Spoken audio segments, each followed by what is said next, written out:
자, 이번에는 업체들이 가끔 폐업할 때가 있어요. 그래서 우리가 뭐 몇 월 며칠자 7월 30일자로 폐업을 하게 됐는데 어떤 절차가 필요하나요? 제가 뭘 해야 되나요? 이렇게 여쭤봅니다. 그러면 이제 크게 개인 사업자와 법인 사업자로 나눠서 생각하시면 돼요. 일단 폐업을 했으니 폐업 신고를 해야 됩니다. 7월 30일자로 어떤 사유로 폐업한다 이런 거를 세무서에 신고를 해야 되겠죠. 그러면 신고는 어디서 하냐면 국세청 홈택스에 들어가셔서, 물론 뭐 대표님이 직접 세무서 가셔서 신고하셔도 돼요. 근데 우리는 홈택스에서 편리하게 신고를 해주시면 되죠. 그래서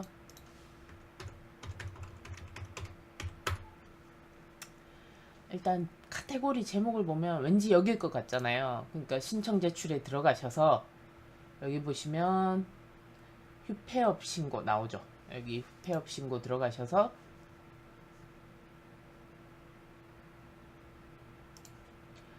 여기에 세무대리인으로 넣으셔서 여기다가 이제 사업자 번호 넣으시고, 그러면 거기 상호가 뜨겠죠. 얘 누르시고 뭐 정보 같은 거 넣으시고 폐업 신고 누르시고, 여기 지금 폐업 신고로 바꾸면 뭔가 나올 거예요. 그러면 폐업 일자 정확하게 7월 30일까지 하겠다 적으시고, 사유도 적으셔야 돼요. 요거는 휴업 사유라서. 근데 폐업 사유는 뭐 사업 부진, 뭐 기타, 법인 전환, 사업 양수도 이런 거 있으니까 그렇게 하시고 신청하기 하면 웬만해서 이거는 바로 뭐 한두 시간 내에 완료가 됩니다. 그러면 제일 먼저 하는 이 폐업 신고를 이렇게 하셔야 되고요.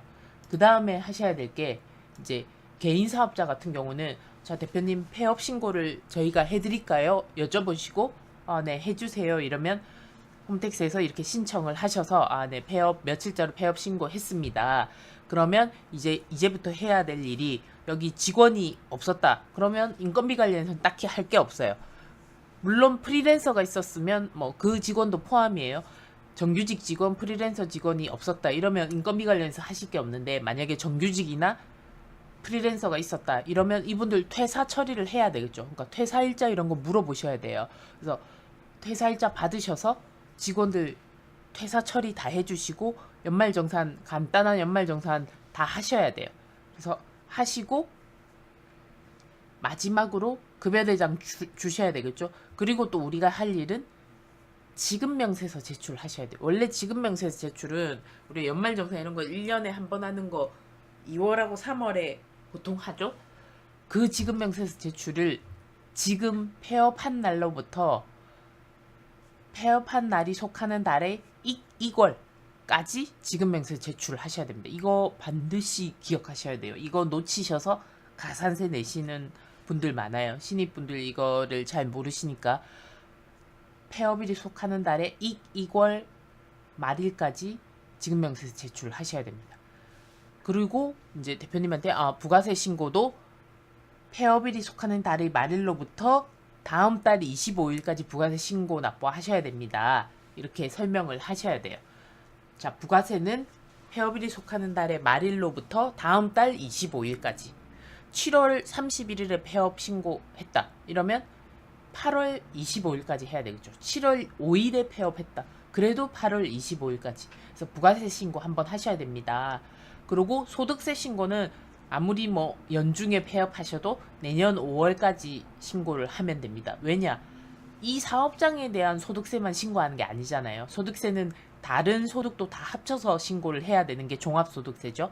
그렇기 때문에 뭐 폐업일로부터 이런 개념이 아니고 그냥 종합소득세 신고 기한인 다음 연도 5월 말일까지 신고 납부하면 됩니다.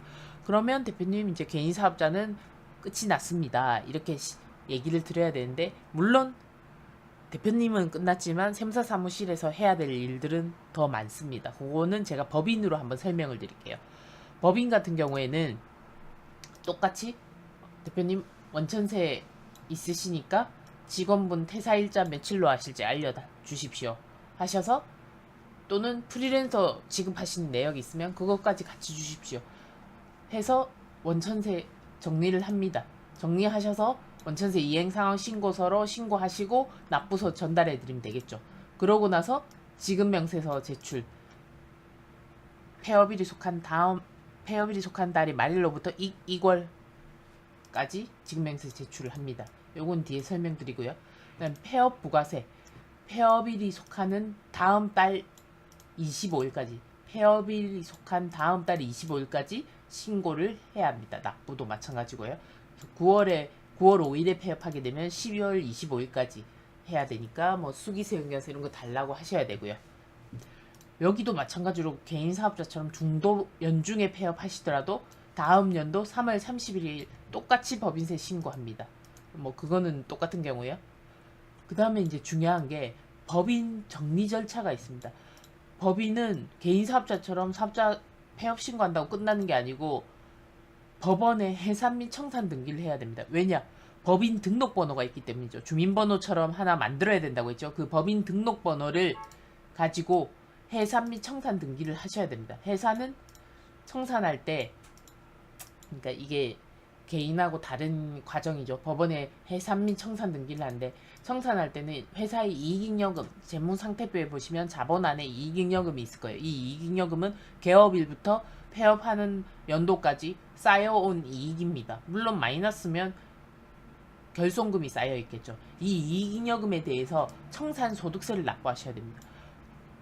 우리가 분명히 이 부분에 대해서 청산소득세를 납부해야 된다는 거를 설명을 해 주셔야 됩니다. 뭐 이런 거 아무것도 안 하고 그냥 끝난다고 매년 법인세 냈으니까 그걸로 끝이야 이렇게 생각하시는 분들이 있거든요. 그래서 이 쌓여있는 이익잉여금에 대해서 청산소득세를 내야 된다. 결손금이 있을 때는 뭐 없는 거다. 이 얘기를 하시고 제일 중요한 거는 이 법인에 가지급금이 쌓여있는지 보셔야 돼요. 뭐 땡땡땡 원이 뭐 1억 원이 가지급금으로 잡혀 있으니 이거는 법인 통장에 입금하셔야 됩니다. 가지급금 개념 설명드렸죠.